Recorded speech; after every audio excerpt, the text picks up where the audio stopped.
मक्का मुश्तरका दिफाई मुआहिदा तवील मुद्दती दिफाई शराकतदारी की बुनियाद रखता है, सऊदी वजीर दिफा ने कहा है। सऊदी अरब, तुर्की और पाकिस्तान के दरमियान एक ऐसा अग्रीमेंट हुआ है जिसने एक सनसनी सी फैला दी है।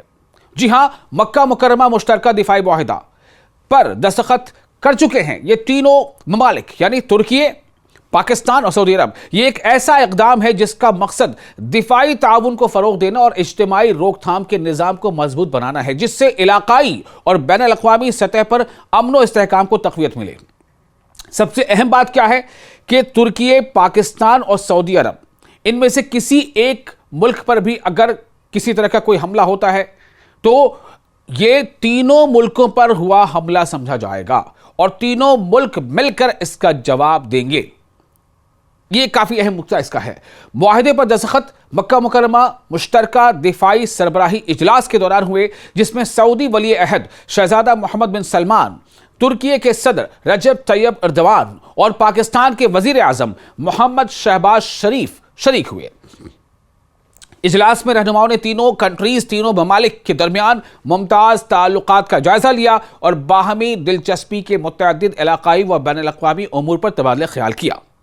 यही वो अग्रीमेंट था, यही वो शराकतदारी थी जिसके बारे में मीडिया के कई हलकों से मुस्लिम नाटो जैसा एक नाम दिया जा रहा था। जी हां, मुस्लिम नाटो। जैसा आप जानते हैं, नाटो एक तश्कीलशुदा एक इज्तिमाई फ्रंट है जिसमें कई यूरोपीय देश शामिल हैं। उसी तरह से मुस्लिम नाटो इसे करार दिया जा रहा है। सवाल अब यह पैदा होता है कि क्या ये शराकतदारी तुर्की, पाकिस्तान और सऊदी अरब ये 3 तक महदूद रहेगा या इससे आगे भी बढ़ेगा? क्या इसमें कुछ और ममालिक आने वाले दिनों में शामिल हो सकते हैं? पहला। दूसरा कि इनकी अग्रीमेंट का सबसे अहम मकसद क्या है? अगर इन तीनों ममालिक को खतरा है तो किससे है? आगे इस पर बात करेंगे। मुआहिदे में जो तीनों ममालिक को जोड़ने वाले तारीखी व इखलाकी रवाबित, मुश्तरका स्ट्रैटेजिक मफादात और उनके दरमियान कायम दिफाई ताउन पर मबनी है। सऊदी अरब, तुर्की और पाकिस्तान की अपनी इज्तिमाई सिक्योरिटी को मजबूत बनाने, इज्तिमाई यानी तीनों को मिलाकर टोटलिटी में इज्तिमाई सिक्योरिटी को मजबूत बनाने और खित्ते व दुनिया में सिक्योरिटी, अमन और इस्तेहकाम के क़याम में ताउन करने की ख्वाहिश का इरादा किया है। यानी कि इन तीनों मुल्कों का कहना है कि हम आपस में एकजुट रहेंगे, साथ ही साथ हम एक ऐसी ताकत बनेंगे कि जिसकी कोशिश होगी कि वो दुनिया के दूसरे हिस्सों में भी अमन को कायम करने में मददगार साबित हो।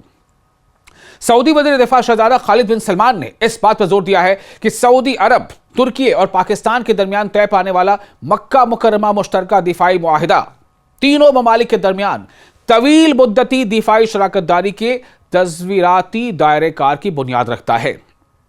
वजीर दिफा ने अपने सरकारी एक्स अकाउंट पर जारी एक बयान में वाज़ेह किया कि यह मुआहिदा मुश्तरका दिफाई हिफाजती तदाबीर को मजबूत बनाता है और तीनों ममालिक के दरमियान दिफाई हम आहंगी व बाहमी ताउन को ठोस बनाता है।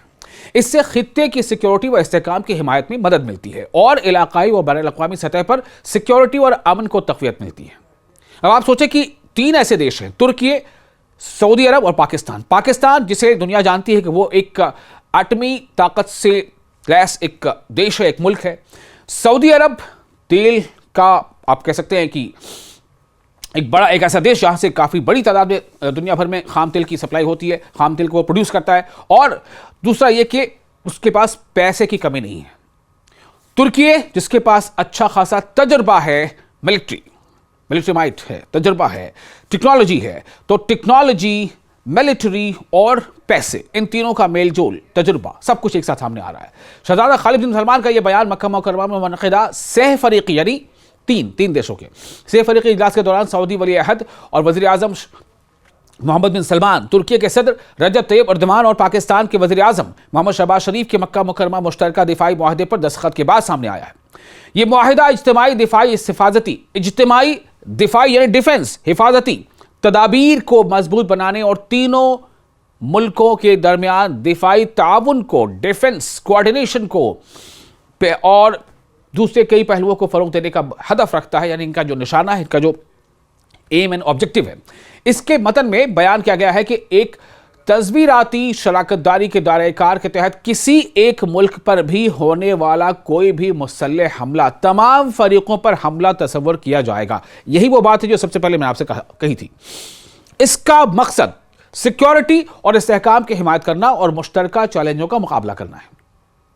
अब सवाल यह पैदा होता है कि क्या किसी मुल्क को आमतौर से खतरा है किसी दूसरे से? अभी हाल के दिनों में आप देखें सऊदी अरब पर ऐसा लग रहा है कि हौसी जो है वो सऊदी अरब को किसी न किसी एंगल से परेशान कर रहे हैं। यमन में जो हौसी फाइटर्स हैं वो मुसल्लह ग्रुप है, तो क्या मुसल्लह ग्रुपों के हमलों को भी ये माना जाएगा कि ये हमला तीनों में से तीनों पर हमला है? तुर्की पर भी हमला है, पाकिस्तान पर भी हमला है, सऊदी पर भी हमला है, या फिर कि बाज़ाब्ता किसी एक देश की जो अपनी मिलिट्री ताकत होती है उससे किसी आने वाले खतरे को ऐसा माना जाएगा? तस्वुर क्या ऐसे किया जाएगा? अगर पाकिस्तान पर हमला हो सकता है तो कौन है जो पाकिस्तान पर हमला कर सकता है? और क्या अगर पाकिस्तान पर वहां से हमला होता है तो क्या फिर वो दोनों देश जो तुर्की और सऊदी अरब वो पाकिस्तान के साथ खड़े नजर आएंगे? जो इसमें निकात शामिल है, जो शराइत है वो यही है। क्या तुर्की पर अगर हमला होता है, जैसे कि कई बार इसराइल की तरफ से कुछ ऐसे बयान सामने आते रहे हैं जिससे ऐसा लगता है कि क्या इसराइल जो है माजी में कभी ऐसा प्लानिंग उसकी है, ऐसा कोई मंसूबा है कि वो सीधे सीधे जो तुर्कियों को हमले में खींचे, इस जंग में खींचे, तो क्या तब सऊदी अरब और पाकिस्तान दोनों मिलकर तुर्की का बचाव करेंगे? मतलब ऐसे कई सवाल हैं जो सामने आ रहे हैं। और सबसे बड़ा सवाल यह भी है कि क्या इसमें और भी कुछ देश शामिल होंगे? क्या यूएई भी आगे चलकर इसमें शामिल होगा? क्या कतर भी आगे चलकर इसमें शामिल होगा? क्या ईरान भी आगे चलकर इसमें शामिल होगा? सवाल बहुत है, जवाब के लिए हमें थोड़ा इंतजार करना होगा।